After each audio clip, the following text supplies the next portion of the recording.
evening, ladies and gentlemen. It's a pleasure to welcome Brigadier Samandar Singh Chohan, retired Indian Army, BSM.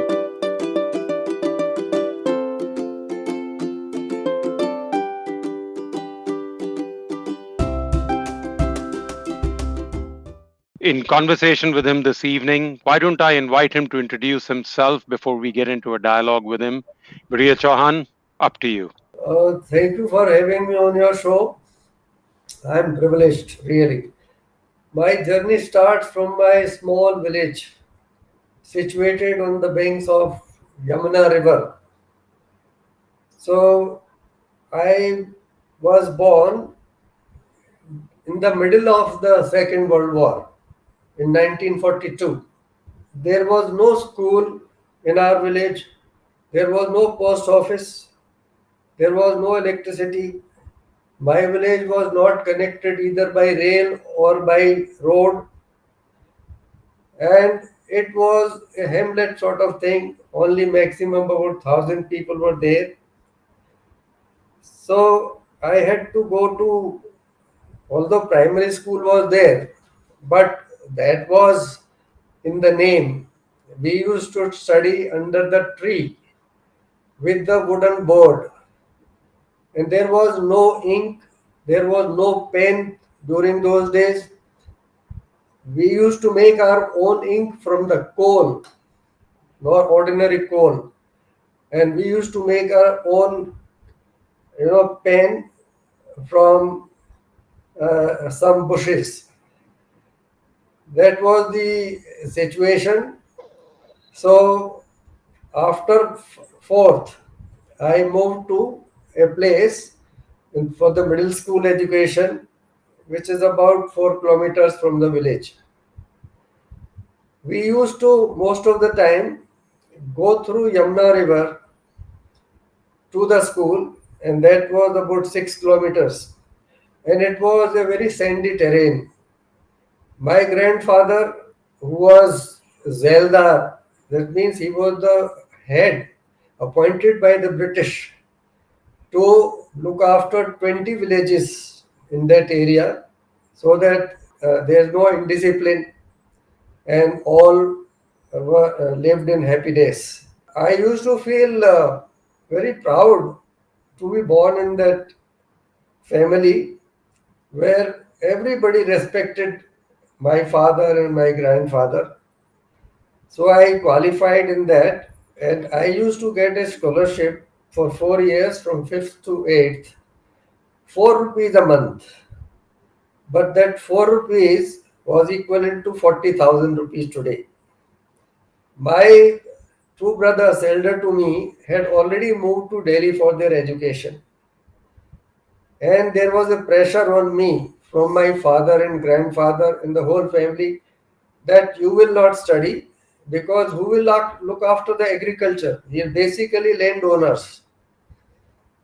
And they used to make me do everything, including plowing the land, cutting the fodder, chopping the fodder, operating the machine myself manually. There was no electricity. I'm talking of 42, 43, 44. Electricity came to our village only in 1964. By that time, I was already 22 and I had passed out from the college. So the question that I have is: this is your early life. When did you Yeah. transition over, into really deciding upon being in the Indian Army? What is that story about? Because our viewers would be interested in how did that transition happen? My eldest brother, whose order was supreme, he told me that after college you will join army. You will join army.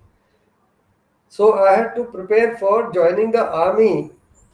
In addition, besides having a convenient time with my classmates, so that was a big challenge. You just imagine a chap who has not been introduced to English at all up to the age of 15, and suddenly he goes to a college in which there is nobody who's speaking in Hindi.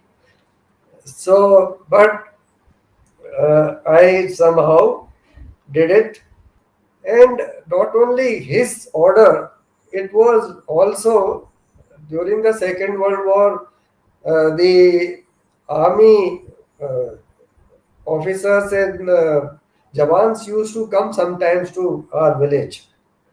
So I was greatly attracted when I was about 5, 6 years old in the village by seeing their uniform, shining rings with lot of medals, shining shoes and arm in their hand.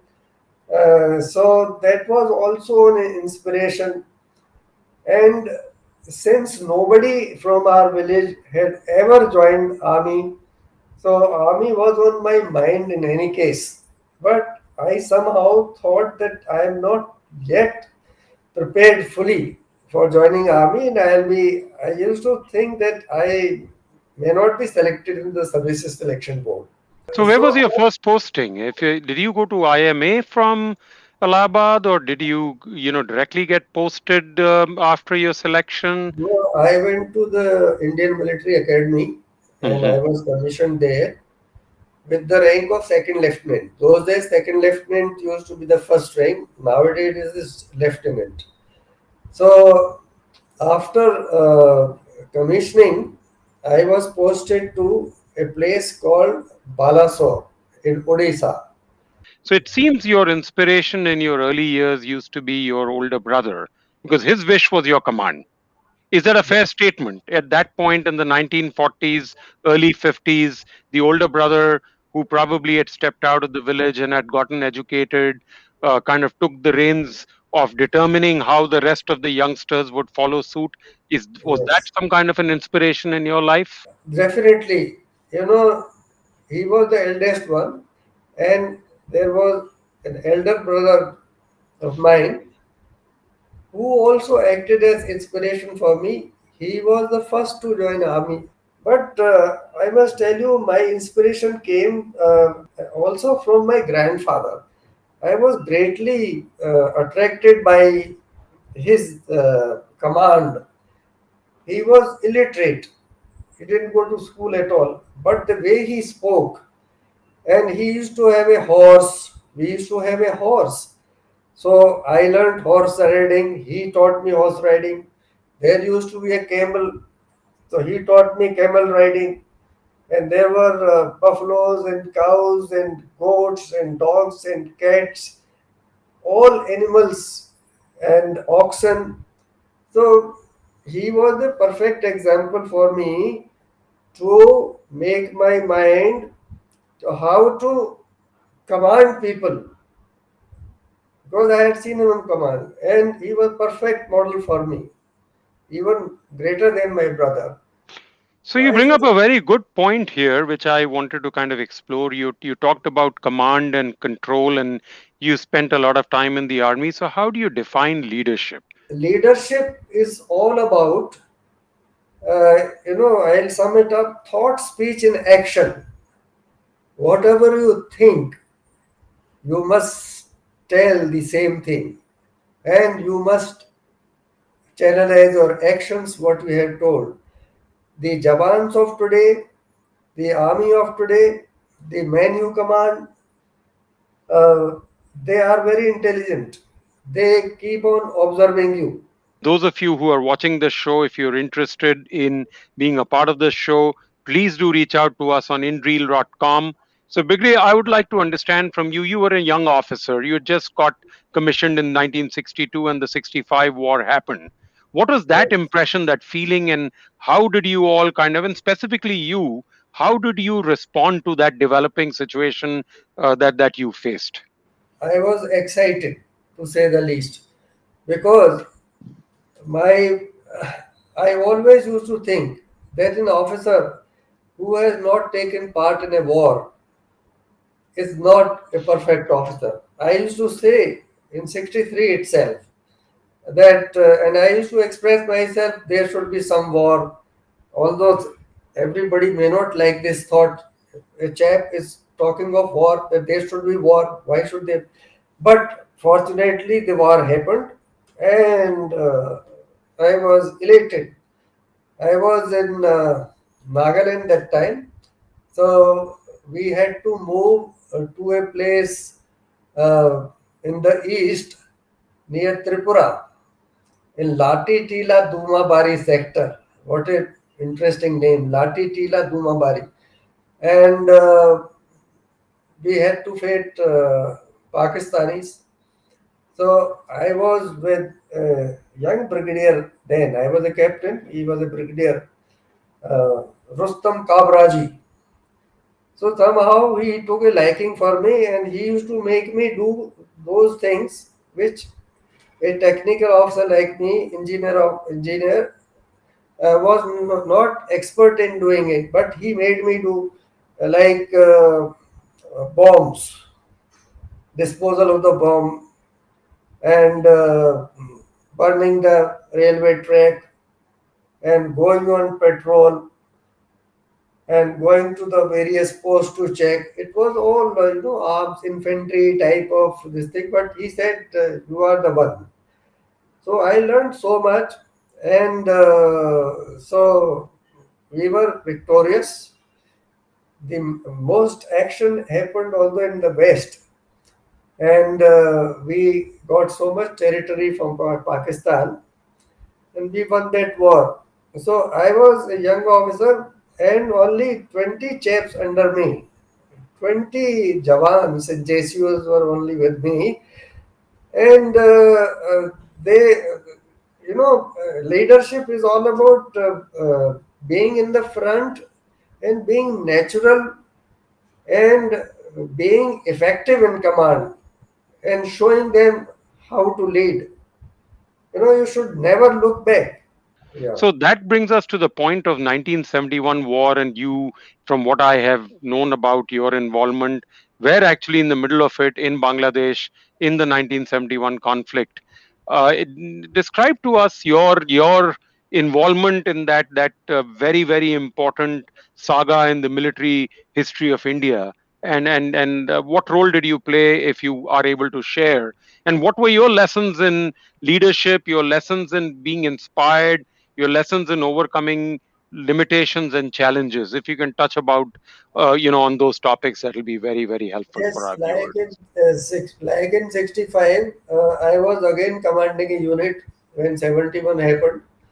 It was in the east again, and we had to, before Bangladesh war actually happened on 3rd December 1971, we had trained Mukti Bahani, a, force, paramilitary force in Bangladesh.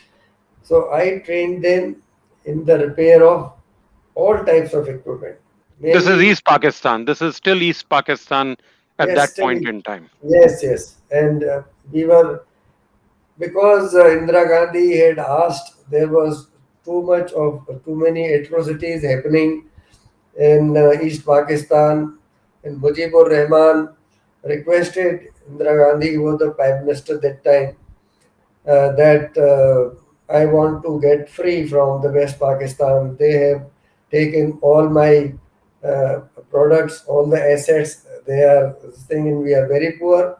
We are fed up of them. So Indira Gandhi decided to help them. Actually, Manekshaw was asked by Indira Gandhi to uh, carry out operations somewhere in July, August. He refused. He was a very, very good commander. He refused because all the channels, water channels, will be full, and movement will be difficult. It will be So so. he was asked. So what you're telling me is that the Prime Minister had asked the Commander in Chief to kind of do the operation in the monsoons, to which he said that Correct, is not correct. the right time. Oh, okay. So he actually So stood his ground.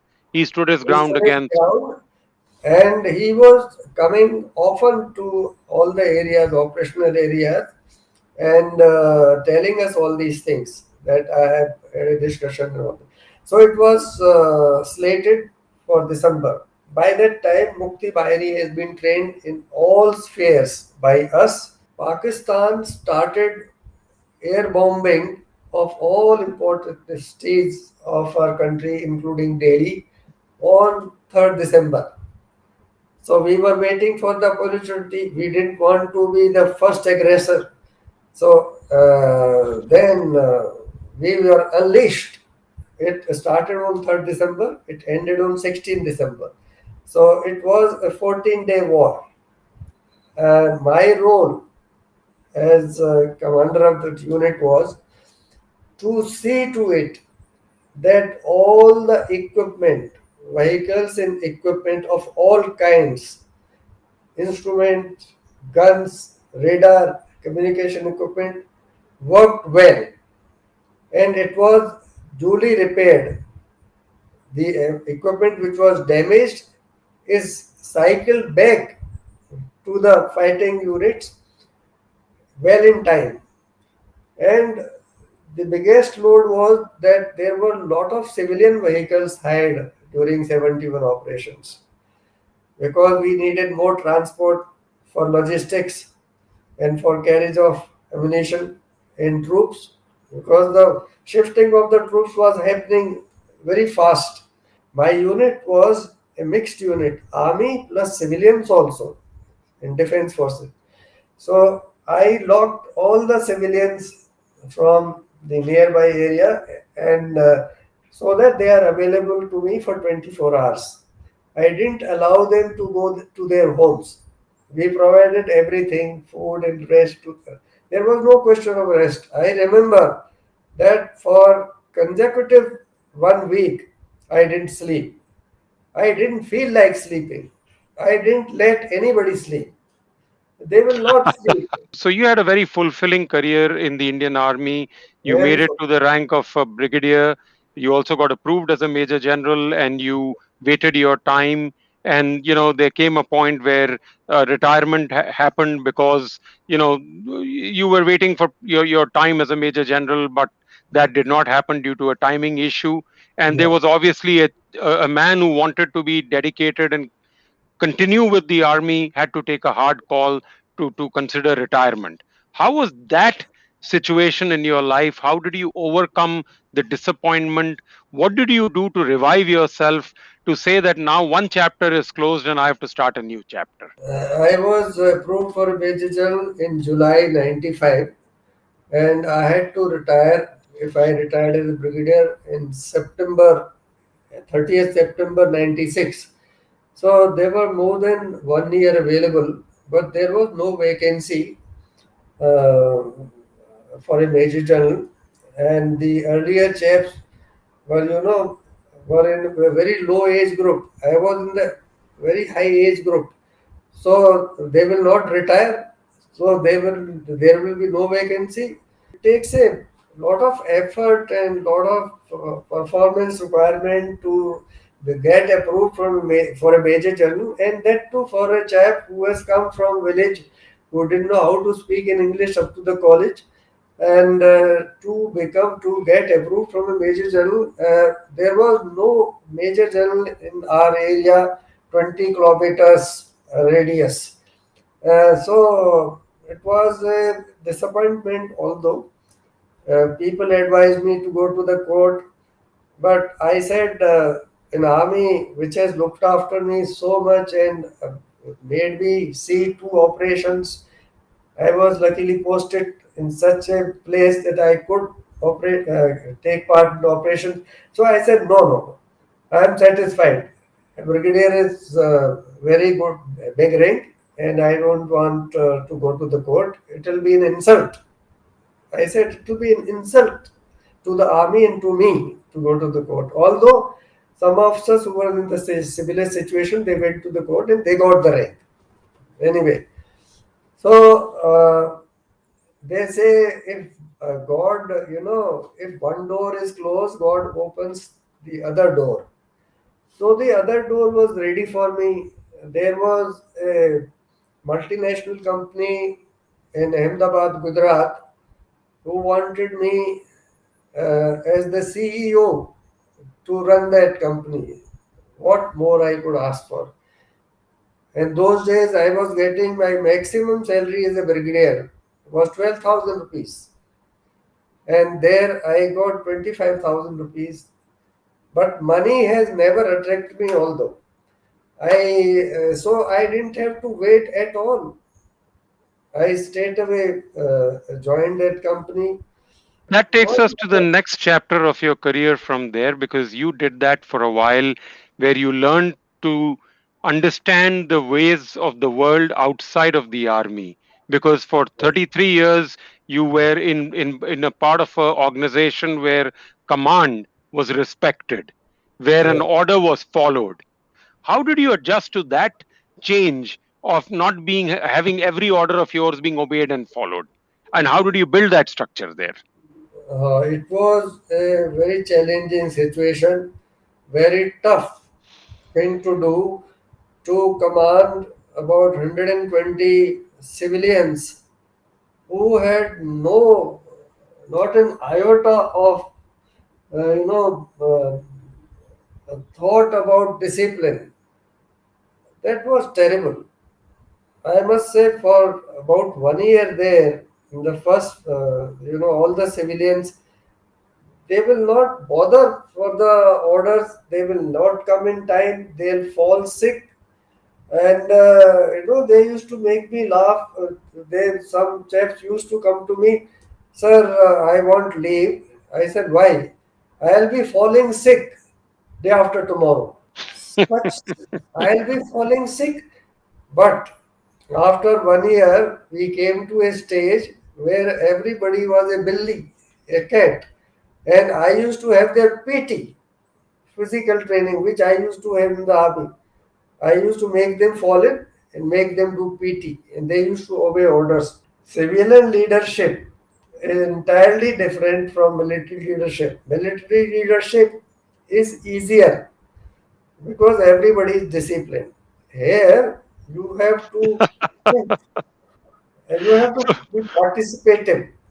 And then you decided to kind of give that up and go and start getting leadership into an area of animal welfare and looking after what is Yeah. called as cows in a Goushala. That was a big transition. How did you decide that Yes, getting leadership even installed in? Go ahead. right. Even before that, I went to an export house.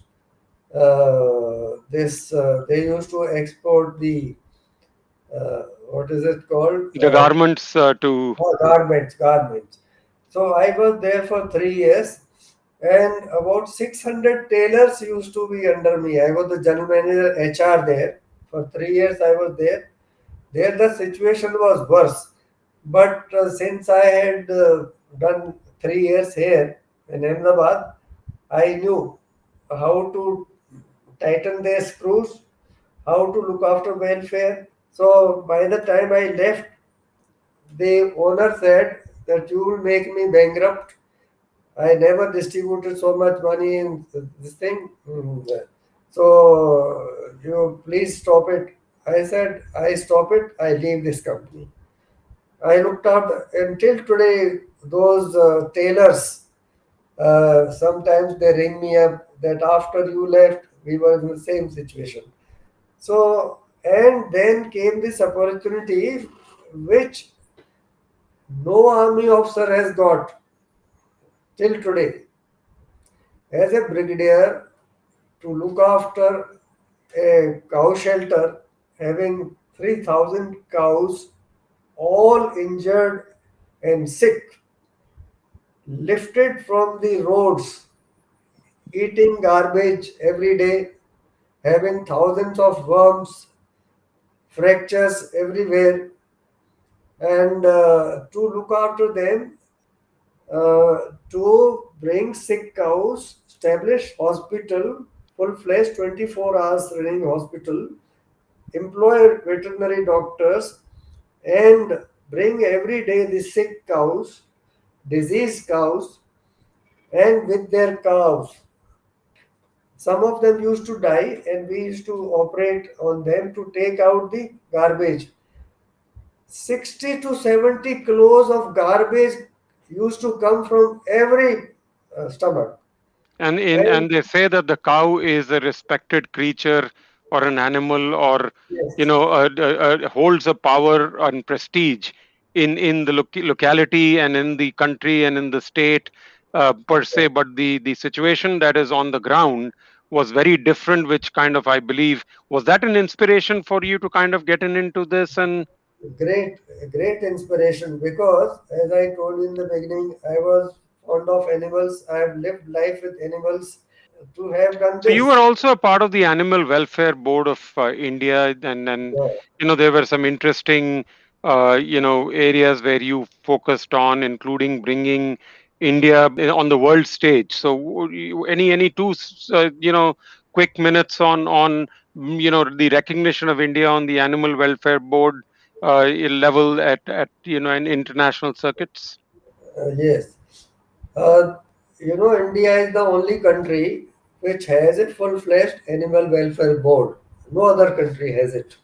Although we are not up to it, we treat animals very badly. I agree to all this. So it was a very good opportunity came to my way, that I was chosen by the government of India to be a member of this elite animal welfare board.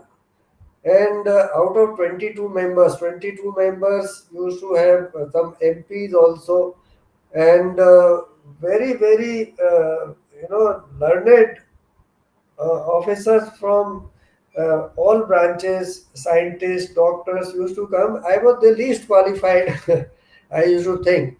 But I had one thing in my favor. I was the only one to running Goushala also concurrently in be a member. So So today that it's a was different chapter in your life. my Today, it's a different chapter in your life. We are at a point where you turn 80 next year. In the year 2022, you turn 80.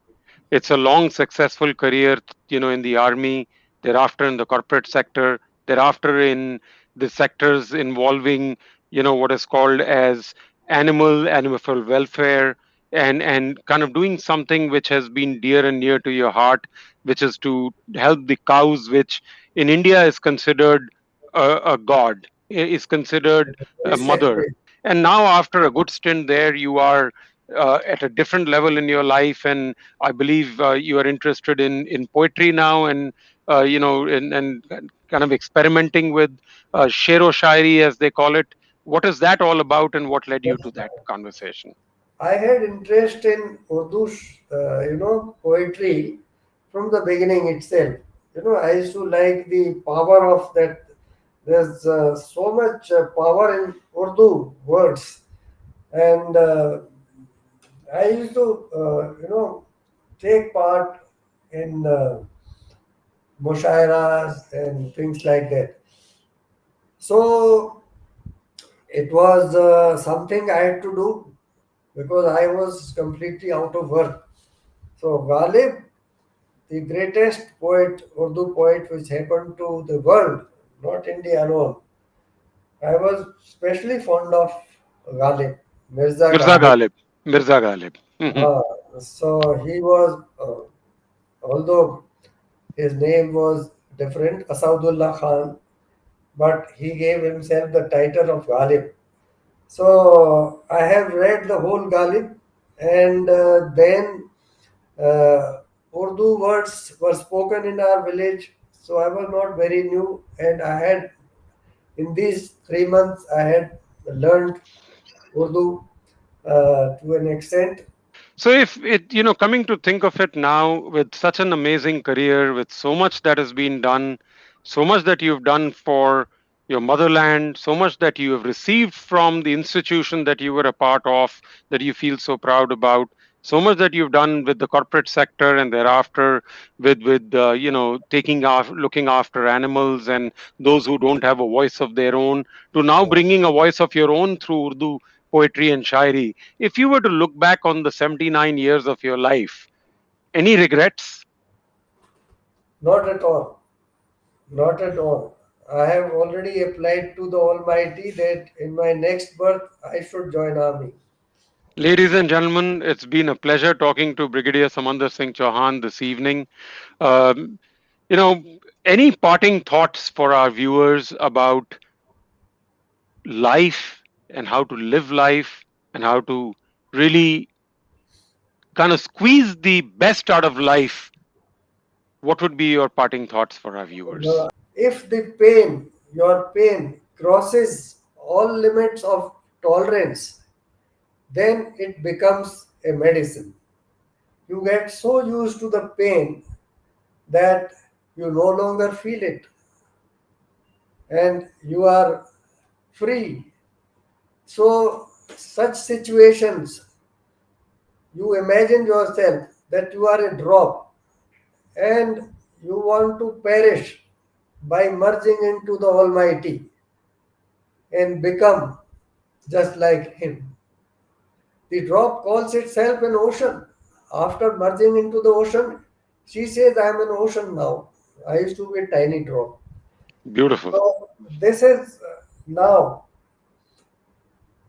खुशबू को फैलने की खुशबू को फैलने का है बहुत शौक खुशबू को फैलने का है बहुत शौक मुमकिन नहीं हवाओं से रिश्ता किए बगैर Thank you very much, Brigadier Chauhan. It's been a pleasure to have been your son in law for the last 27 years. Thank you And having known you for what you bring to the table, your righteousness, your consciousness, your determination, your grit against adversity, and the fact that you have actually, and I've seen it personally over 30 years now, 26, 27 of being part of the family, where you have faced adversities, you have faced challenges, you've faced, you know, what an ordinary man would have probably said, I'm not going to go ahead with this is too much. Whether it's physical pain, whether it has been setbacks, whether it has been accidents, whether it's been any kind of